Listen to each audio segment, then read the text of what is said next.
He looked like a man who could barely afford the ring on his finger, and yet within hours of their marriage, entire financial markets would shift because of him. Though she had no idea yet that the quiet, worn-down single father she had just been forced to marry was the very man holding her family's future in his hands. The registrar asked her once, softly, "Are you sure?" And she didn't answer, not because she wasn't sure, but because the question no longer mattered. Certainty had been taken from her the moment her father decided that saving the family empire was worth more than her freedom. She signed her name anyway, the pen pressing hard enough into the paper to leave an imprint beneath it, her signature final and clean in a room that felt too small for the weight of what had just happened. Around her, there were whispers, not loud, never loud in rooms like this, but sharp enough to cut. She could feel them without turning. Why would she do this? Who is he? A mechanic, someone had said earlier. A single dad. No money. No status. No reason for someone like her to stand beside him except desperation. And desperation, she knew, was exactly what had brought her here. Her family's company, once untouchable, had been unraveling quietly for months before anyone said it out loud. Bad investments, aggressive competitors, a series of decisions that looked confident on paper but collapsed under pressure. By the time her father called her into his office and told her the truth, there was no time left for pride. Only solutions. Only survival. And the solution had been sitting across from her then, described in careful, measured language that didn't quite hide what it was. A deal. Not business. Not entirely. Something older, colder. A man willing to stabilize everything. Debt, liquidity, the slow bleed of credibility, in exchange for one thing that could not be negotiated in fractions or percentages. Her. She had asked who he was. Her father had paused just long enough for her to notice. He lives simply, he had said. He has a daughter. And when she pushed further, the answer had sharpened. He's not from our world. Which meant, he is nothing. Which meant, this will cost you everything.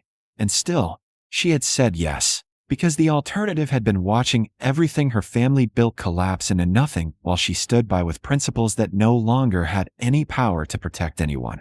So now she stood beside him, her husband, and for the first time, she really looked at him. He wasn't what she expected.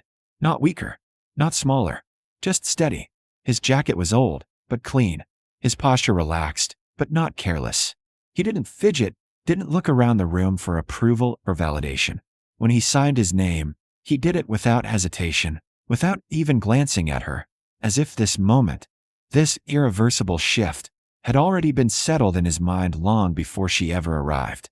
That unsettled her more than anything else. Most men in his position would have looked at her differently, with gratitude, with disbelief, with something. He didn't. It was like he wasn't gaining anything at all. The ceremony ended as quietly as it began. No applause, no congratulations. Just the shuffle of papers and the soft scrape of chairs as witnesses stood to leave. She picked up her bag, her movements precise, controlled, the only armor she had left. "Ready?" he asked. His voice was calm, low, not demanding, not uncertain, just there. She nodded once. Outside, the air felt different, cooler, sharper, like stepping into something unknown that had already begun to close behind her. His truck was parked at the curb, old, but maintained. She noticed that immediately. No neglect, no excuses. He opened the passenger door for her without a word. She hesitated for half a second before getting in, the interior clean, faintly smelling of something like cedar and motor oil. He drove without speaking.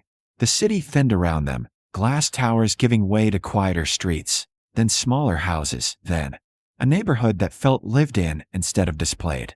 She watched it all pass by, her reflection faint in the window, trying to reconcile this with the life she had just left behind. This was not temporary. Not really. No matter what she told herself. The house, when they arrived, was modest. A small front yard. A porch that had seen better days, but was still cared for.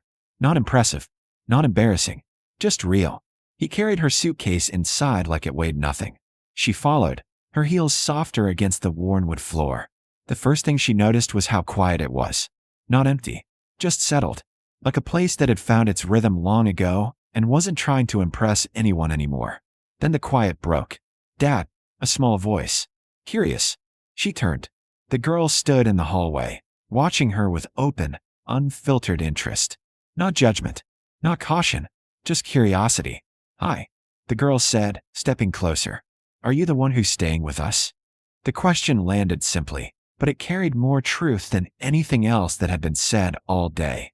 Clara looked at her, really looked, and for the first time since signing her name, something inside her shifted. Not comfort. Not yet. But something less rigid than resistance. "Yes," she said. "I think so." The girl nodded, accepting that answer as if it were complete. "Okay," she said. Then, after a moment, "You're pretty." Clara almost smiled. Almost. Behind her, Ethan moved past them into the kitchen like this was just another day, like nothing fundamental had changed. And that, more than anything, the silence, the steadiness, the absence of expectation, made her realize she might not understand the man she had just married at all. It started with something small. So small she almost dismissed it. But once she noticed, she couldn't unsee it, because men like Ethan were not supposed to understand things the way he did. Clara had been on a call, discussing a fragile investment structure, her voice calm as she walked through the risks. She didn't realize he was nearby until she ended the call and turned, finding him at the sink, washing dishes. "It only works if their projections hold," she muttered, half to herself. He didn't look up. "It won't," he said simply. "Their timing is off. Cash flow gaps too wide." She blinked, caught off guard. That wasn't a guess. That was precise. The kind of observation professionals argued over for hours. "That's specific," she said slowly. He shrugged, like it didn't matter. "Just sounds raw." And then he left the room, like he hadn't just dismantled a multi-million-dollar analysis in one sentence. That was the moment something shifted. After that, she started paying attention. His phone calls were short, controlled, and strangely authoritative. "Pull out." "Not yet." "Wait." He never raised his voice, never explained himself, but there was something in his tone, certainty, not suggestion. Days later, the exact deals he mentioned would collapse in the news, almost exactly as he implied they would.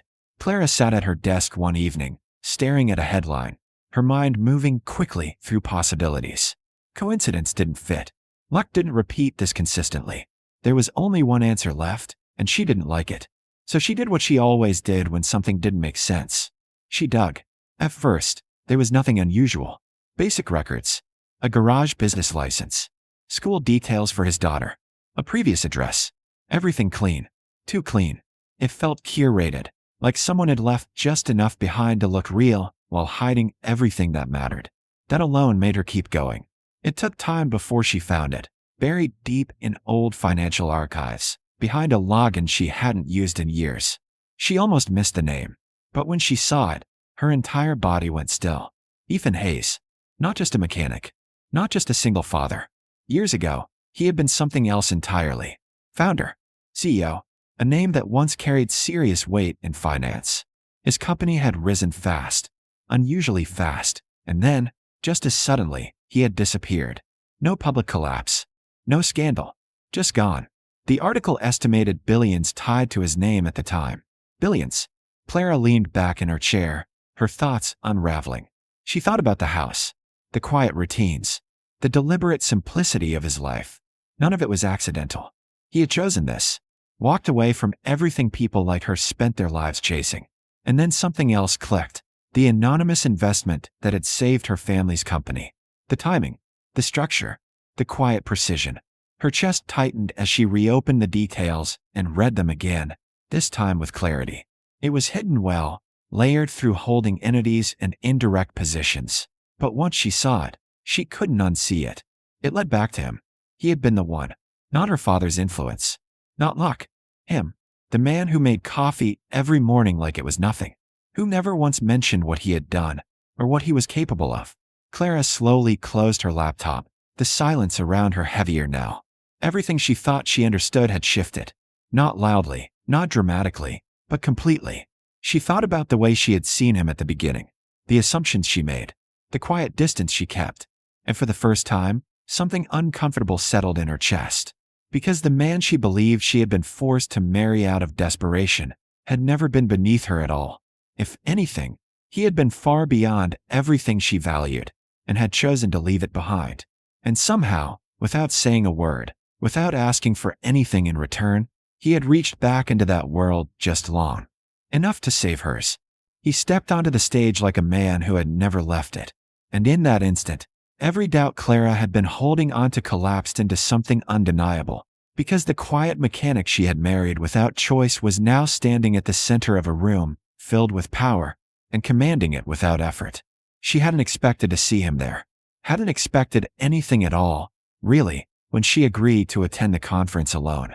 But then the doors opened, and he walked in wearing a suit that fit him too well to be accidental, his presence shifting the entire room in a way that couldn't be explained or ignored. Conversation stopped. Attention followed.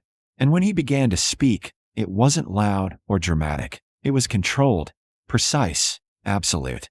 The kind of authority that didn't need to prove itself. Clara sat frozen, her thoughts racing, every piece finally locking into place. This was who he had been all along. Not just wealthy, not just powerful, something far more dangerous, someone who understood the game well enough to walk away from it. When it ended, he didn't avoid her. He walked straight toward her, the same calm expression on his face, but without the distance this time. "You know," he said. She nodded. "I do." There was no anger in her voice. No accusation. Just clarity. "Why didn't you tell me?" she asked quietly. He held her gaze. "Because I didn't want that life anymore," he said. "And I didn't want it touching my daughter. Or us." The word lingered between them, fragile but real. Clara exhaled slowly, the tension she hadn't realized she was holding finally loosening. "You saved my family's company," she said. He didn't deny it. It needed saving. "You didn't know me that." "No," he agreed. "I didn't." That mattered more than anything else.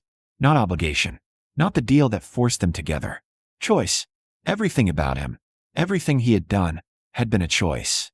And standing there, Clara realized she finally had one too. The life she had been pushed into, or the life that had quietly grown around her without her noticing. When trouble came again, fast and deliberate, aimed directly at him this time, she didn't hesitate. She stepped beside him, used everything she knew, every skill, every instinct, to protect what he had built and what they were becoming. Not because she had to, because she wanted to.